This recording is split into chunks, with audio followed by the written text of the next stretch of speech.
Hello friends, నేనైతే కార్నిష్కి అయితే వచ్చేసిన. కార్నిష్ పక్కన ఇట్లాంటి బిల్డింగ్స్ అయితే ఉన్నాయి చూడు. ఇక్కడ బిల్డింగ్లలోనే నాకు చాలా ఎక్కువ పని ఉంటుంది. ఎందుకంటే వీక్లీ థ్రైస్ అనేది నేను ఇక్కడికి వచ్చేస్తాను మూడు మూడు సార్లు అట్లా. ఇక్కడనే నా పార్కింగ్ లాట్ అనేది ఇక్కడ పెట్టేసుకొని బిల్డింగ్లలో పని అయితే కంప్లీట్ చేసుకుంటా. కంప్లీట్ చేసుకున్న తర్వాత ఇక్కడ చూడండి, కింద restaurants, beach restaurant, the beach restaurant అంట. దాని ఆపోజిట్లోనైతే సముద్రం అయితే ఉంది. ఇది చూస్తారు కదా, ఇది కార్నిష్ రోడ్డు. ఇదైతే దీని లైట్లు అయితే ఇక్కడ కనిపిస్తున్నాయి చూడు, చింతబరగెల లెక్క, లేకపోతే తాటిమట్టల లెక్క. ఇట్లా ఈ టైప్‌లోనే అయితే పెట్టిర్రు. చాలా అంటే చాలా బ్యూటిఫుల్ వ్యూ అయితే ఉంది. ఇక్కడ చూడండి, ఇక చుట్టుపక్కల ఈ దోహ టవర్స్ అయితే మామూలుగానైతే లేవు. మస్త్ అంటే మస్త్ అనిపిస్తాయి. ఎస్పెషల్లీ బిల్డింగ్ మధ్యలో ఉండే నీడ అనేది చాలా అంటే చాలా, చూడండి నేను ఇక్కడనే పార్క్ చేసేసిన. నీడ అనేది చాలా బాగుంటుంది.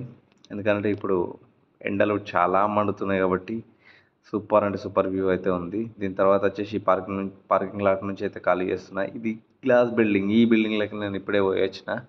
వచ్చిన తర్వాత ఇక్కడ 15th ఫ్లోర్‌లో నాకు చిన్న పని ఉండే, ఆ పని చేసుకొని వచ్చిన తర్వాత ఇగో వెళ్ళిపోతున్నా. మధ్యాహ్నం వచ్చిన కాబట్టి ఇక్కడ ఏంటంటే ట్రాఫిక్ అంతగానం లేదు. చూడండి, సముద్రం పక్కన రోడ్డు పక్కన అయితే కార్నిష్ అయితే ఉంది.